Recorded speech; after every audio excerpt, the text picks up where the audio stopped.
Dragi otroci, danes se bomo podali na Švedsko do kralja in 10 sinov.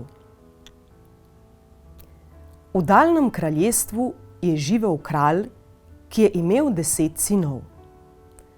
Vse kraljestvo je živelo v slogi in tudi bratje so se razumeli med seboj ter bili poslušni otroci svojemu očetu. Toda zgodilo se je, da je kralj hudo zbolel.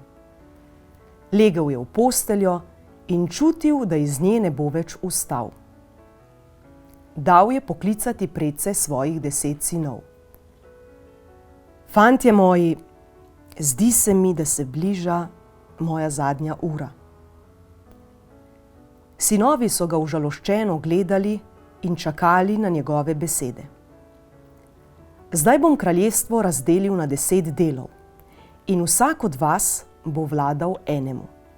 Toda kraljestvo mora ostati eno. Mladeniči so pokimali ob očetovi odločitvi. Pojdite zdaj v gozd in naberite sveženj 10 lesenih palic ter jih povežite z vrvjo. Ti, moj najstarejši, pa prinesi še eno zraven. In so šli. Marljivo so odrezali 10 vej, jih oklestili in povezali v sveženj.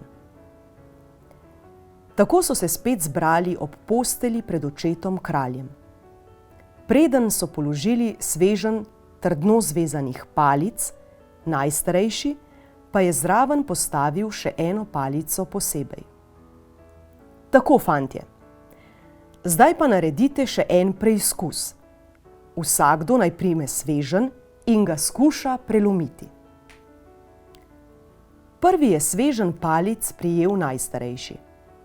Postavil si ga je čez kolena in ga skušal prelomiti. Zaman. Podal ga je naslednjemu, ki se je sveženj trudil razlomiti čez goleno. Ni šlo. Dal ga je naprej. In tako je sveženj palic prišel do najmlajšega. Tudi njemu ga ni uspelo prelomiti.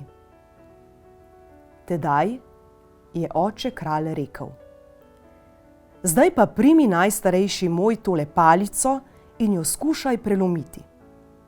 Mladenič vzame palico, ki jo je prinesel iz gozda, in jo v trenutku prelomi na pol.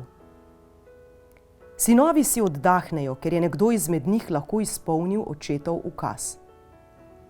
Vidite, fantje moji, tako je tudi z vami. Če boste ostali skupaj, trdno povezani kot tale sveženj, vas nihče ne bo mogel uničiti.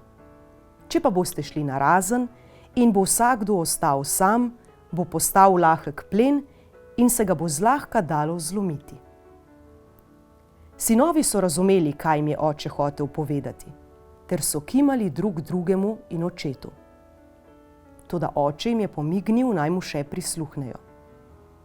Tako bo, sinovi moji, tudi s kraljestvom. Če ostane enovito in bodo njegovi deli med seboj povezani, bo trdno in ga noben sovražnik ne bo mogel uničiti. Vendar pa je vsak njegov del ranljiv in šibek, če ni povezan z drugimi.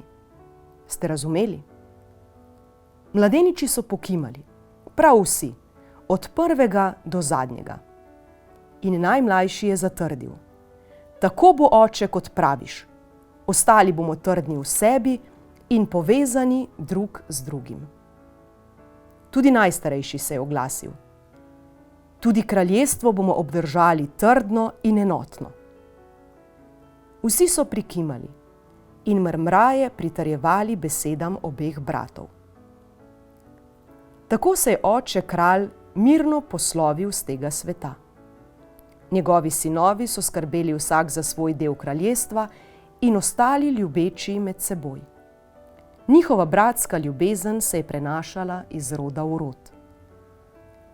Kraljestvo stoji še vedno, trdno v medsebojni ljubezni in pomoči, trdno kot sveženj povezanih palic.